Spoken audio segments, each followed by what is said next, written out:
You were a quiet child, the one adult always praised for being mature beyond your years. The one who didn't cry too loudly, didn't make demands, didn't take up too much space. Every time someone told you how mature you were, you absorbed it as more than a compliment.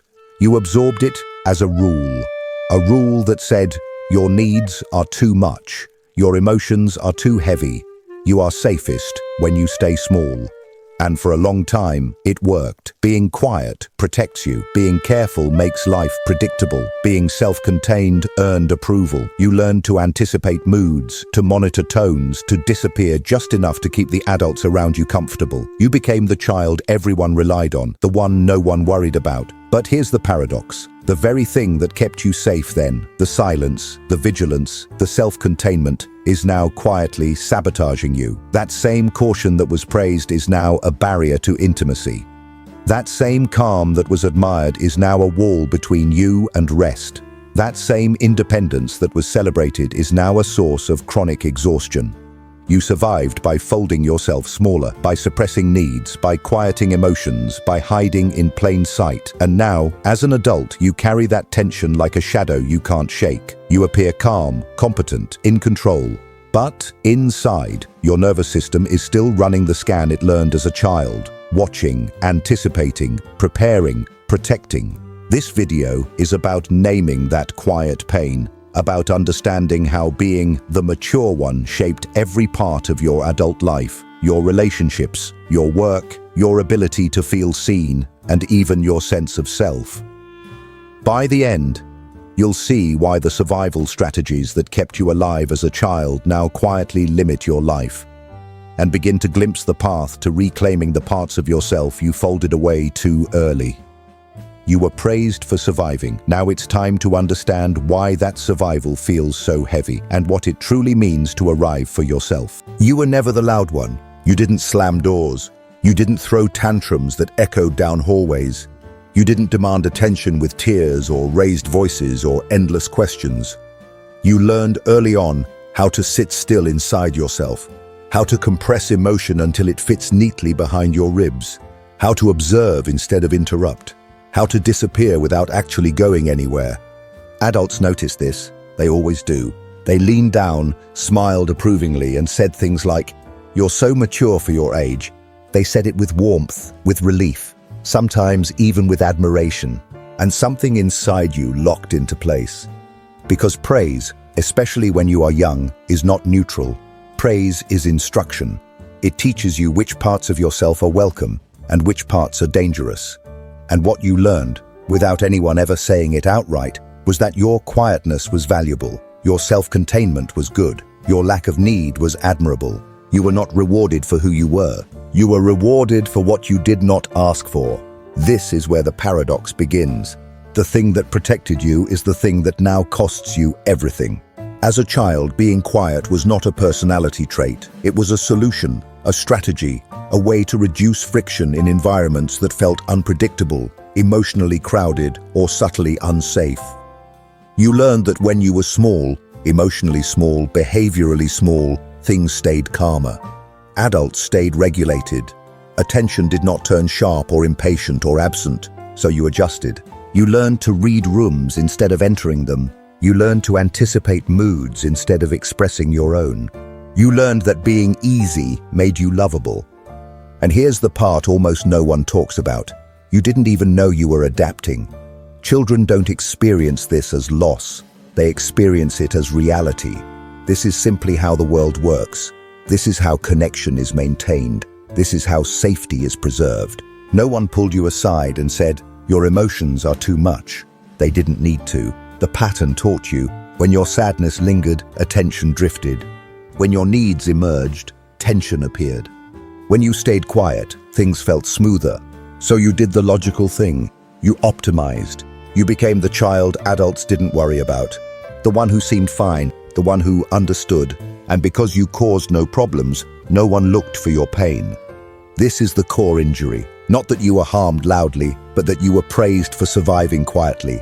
You weren't mature. You were alert. You weren't independent. You were prematurely alone. But because the behavior looked functional, it was never questioned. And because it was never questioned, it followed you forward, out of childhood, into adolescence, into adulthood, unchallenged, unexamined, mistaken for character. This is how survival becomes identity. By the time you were older, you didn't even feel like you were suppressing anything. You felt normal, calm, rational, controlled. You told yourself you just didn't need much, that you preferred solitude, that you were low maintenance by nature. But beneath that story lived something else, a nervous system that never learned what it feels like to be held emotionally. A self that learns love arrives when you make yourself small enough not to disrupt anyone. And the most painful part, you were thanked for it. To understand what happened to you, we need to name it accurately, not dramatically, not pathologically, but precisely. In psychology, one of the clearest lenses for this pattern is emotional neglect, not the presence of abuse, but the consistent absence of emotional attunement. Emotional neglect doesn't announce itself with chaos. It arrives quietly, disguised as normalcy. Needs are not punished, they are simply not met. Feelings are not attacked, they are overlooked. And children, being neurologically wired for connection, do not protest this absence, they adapt to it. This is where parentification often enters, not always in obvious forms like caregiving, but in subtle emotional labor. You became aware of adult moods, you learned when to speak and when not to. You took responsibility for emotional balance without ever being assigned the role. You learned that stability depended on your self-regulation, not theirs. Your nervous system adjusted accordingly. Hypervigilance became the background hum of your life. Don't panic, not fear in the cinematic sense, but constant scanning, tone checking, micro adjustments. You learned to detect disappointment before it arrived, irritation before it surfaced, withdrawal before it hardened. This is not a failure of courage, it is a triumph of pattern recognition. Neurologically, repeated emotional suppression shifts how your brain allocates resources. The limbic system, where emotion originates, learns restraint. Signals are dampened before they reach conscious awareness.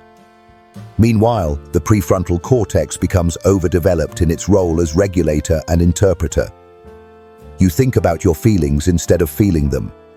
This creates the illusion of maturity. You appear thoughtful, self-controlled, rational.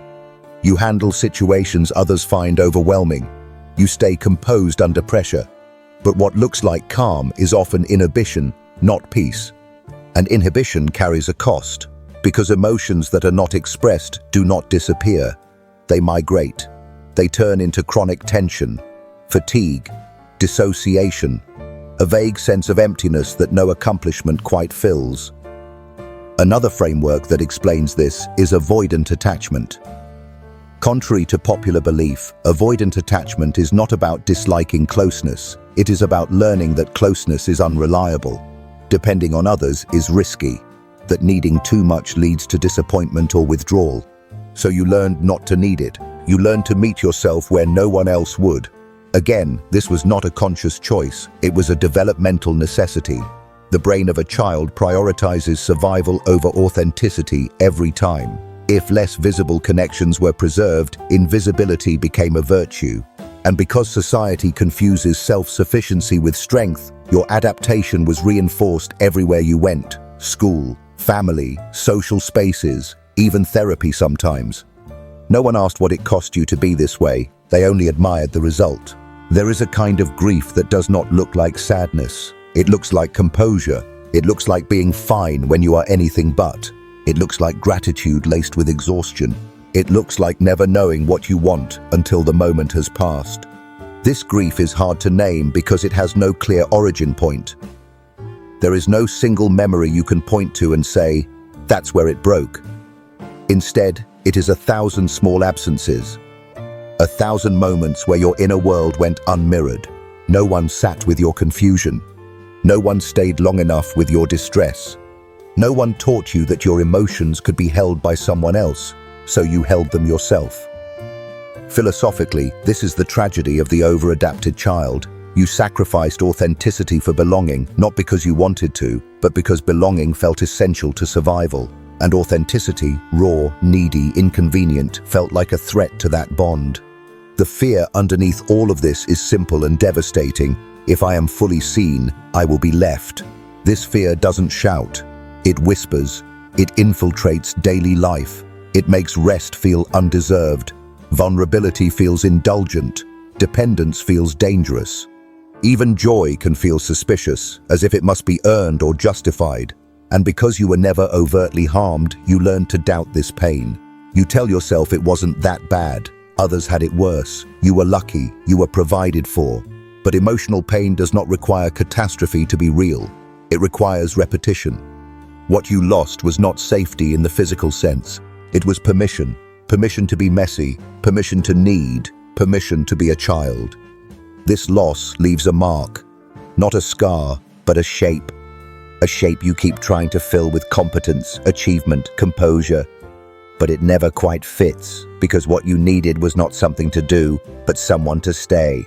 And no one ever taught you how to grieve something you were praised for losing. The quiet child does not disappear when childhood ends. They evolve. What once kept you safe becomes what keeps you exhausted. As an adult, you are often described using the same language you heard growing up. Reliable, grounded, calm under pressure, independent, emotionally stable. You are the one people trust to handle things when life becomes chaotic. You are the one who doesn't fall apart when others do. And internally, this feels familiar, because you learned early that stability was your responsibility. You became fluent in overfunctioning, a pattern where you instinctively do more, carry more, regulate more, anticipate more than is actually yours to manage. You take emotional initiative even when no one asks you to. You notice gaps and quietly fill them. You prevent problems before they occur, not because you enjoy it, but because your nervous system equates preparedness with safety. In relationships, this often shows up as being the strong one. You listen more than you speak. You provide emotional containment. You are the steady presence others lean on. But when it comes to your own needs, there is hesitation, a pause, a subtle internal calculation. Is this worth bringing up? Is this too much? So you delay, you downplay, you handle it yourself. This creates a strange asymmetry. People feel close to you, but you often feel alone with them. They know your competence, but not your interior. They experience your reliability, but not your vulnerability. And over time, this produces quiet resentment, not toward them, but toward yourself. Because you don't know how to ask without feeling exposed. You don't know how to stop without feeling irresponsible. You don't know how to receive it without feeling indebted. At work, the pattern intensifies. You are trusted quickly because you do not create friction. You deliver. You adapt. You absorb pressure without complaint. But this teaches others an unspoken lesson. You can handle more. So more arrives, and then more. And then expectations calcify around your silence. Burnout doesn't announce itself dramatically for people like you. It arrives as numbness, as disengagement, as the quiet fantasy of disappearing, not in a suicidal sense, but in a "what if I just stopped being necessary" way. This is the adult echo of the childhood adaptation. You learned that being needed was safer than being known. So you make yourself useful instead of visible. And the tragedy is this: you don't even realize how much you're carrying until your body forces you to notice. For the quiet, mature child grown into adulthood, intimacy is often confusing. You want closeness, you crave it even. But once it appears, your system doesn't relax, it activates. Because closeness once meant responsibility. It meant managing emotions, preventing collapse, and staying composed. So, love becomes something you do, not something you rest inside. You might find yourself drawn to partners who are emotionally inconsistent people who need reassurance, regulation, guidance. This is not because you enjoy imbalance, but because it feels familiar. Your nervous system recognizes the terrain. You know how to function here. With emotionally available partners, something strange can happen. You may feel bored, restless, or suspicious. The absence of chaos can feel like a lack of depth. Not because it is, but because your system was trained to associate intensity with connection. There is also often a deep discomfort with being seen in moments of need. You might share intellectually, philosophically, even humorously, but struggle to reveal raw emotion in real time. Vulnerability feels risky, not because you don't value it, but because it was never met reliably when it mattered most. So you time it carefully, you package it neatly, you apologize for it before it arrives, and when others don't respond perfectly, your system records it as confirmation. See, better to handle it alone. This creates a cycle of self-abandonment in the name of self-sufficiency. You abandon your own needs before anyone else has the chance to disappoint you. You preemptively withdraw emotionally while remaining physically present. You become good at maintaining relationships without fully inhabiting them. Philosophically, this is the cost of confusing endurance with love. You were taught that love survives through restraint, through patience, through being low maintenance. But love, when it is healthy, is not maintained through self-erasure. It is sustained through mutual presence. And here lies the grief. You learned how to stay, but not how to be held. Unlearning this pattern does not begin with action. It begins with permission. Permission to tell the truth without immediately softening it. Permission to notice how much effort your calm requires. Permission to stop minimizing what it costs you to be easy.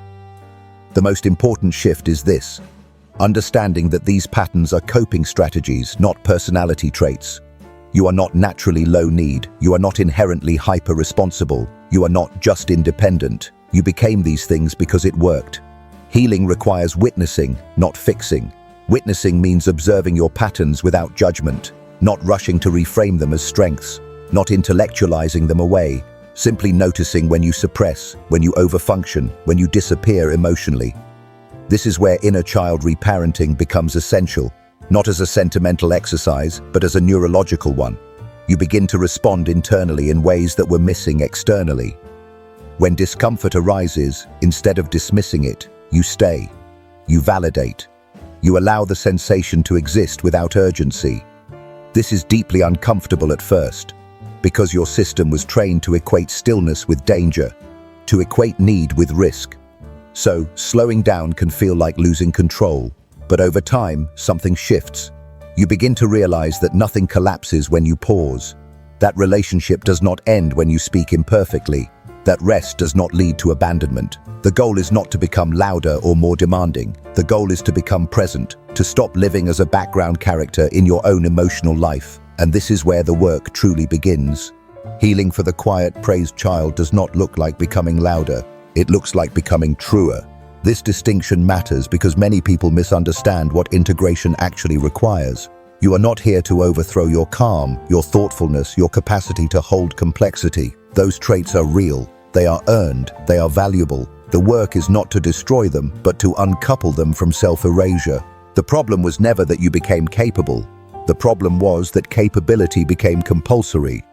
True healing begins when you notice the internal reflex to override yourself. The moment you feel tired and immediately argue with that feeling. The moment you feel hurt and rush to rationalize it. The moment you sense a desire and immediately shrink it down to something more reasonable.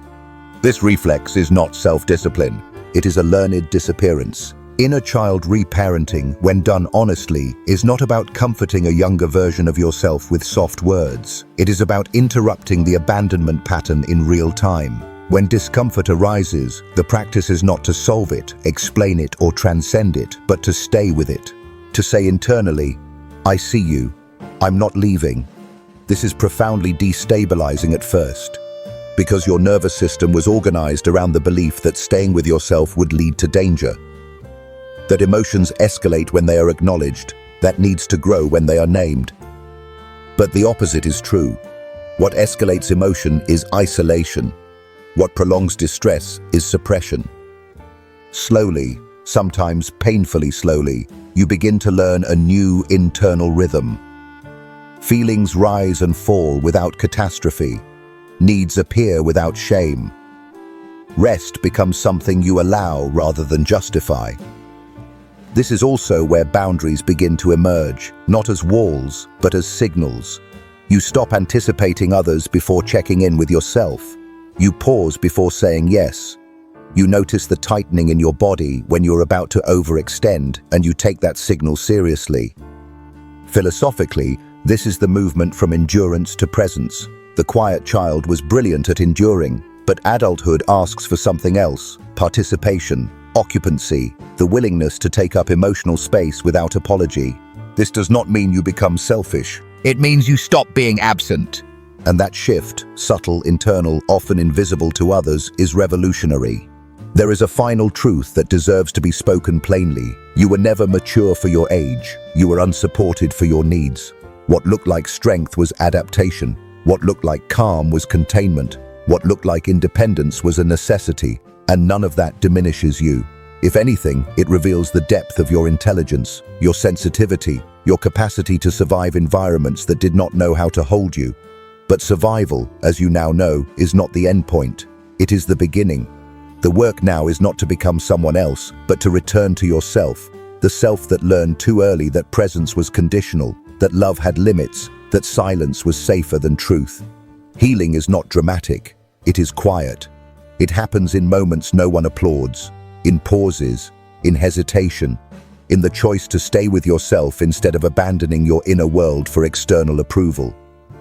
Carl Jung wrote that the privilege of a lifetime is to become who you truly are. For the quiet, praised child, this privilege was delayed, but it was not denied. You are not broken. You are unfinished. And finishing yourself does not mean fixing flaws. It means allowing what was suppressed to finally arrive. Needs, desires, anger, softness, rest, play, uncertainty. You do not need to earn the right to exist fully. You never did. If this video puts language to something you have felt but never named, share it. Not because it is dramatic, but because it is true. There are countless people walking through life carrying this same quiet wound, mistaking it for personality. And if you want to continue this work, slowly, honestly, without spectacle, subscribe. This space is for those who were strong too early, quiet too often, and are now learning how to be whole. Not louder, not harder, just real. If this video felt uncomfortably accurate, that's not coincidence. It means something if you recognize it. These patterns survive because they stay unnamed, because the people who carry them learned early to stay quiet, to handle things alone, to not ask for more. Sharing this video is not about drama, it's about visibility. It's about letting someone else realize they weren't just mature, they were adapting. If you're ready to keep unpacking these invisible survival strategies, without shame, without shortcuts, subscribe. This channel isn't about fixing what's broken. It's about understanding what had to happen and choosing differently now. You don't need to disappear to belong anymore.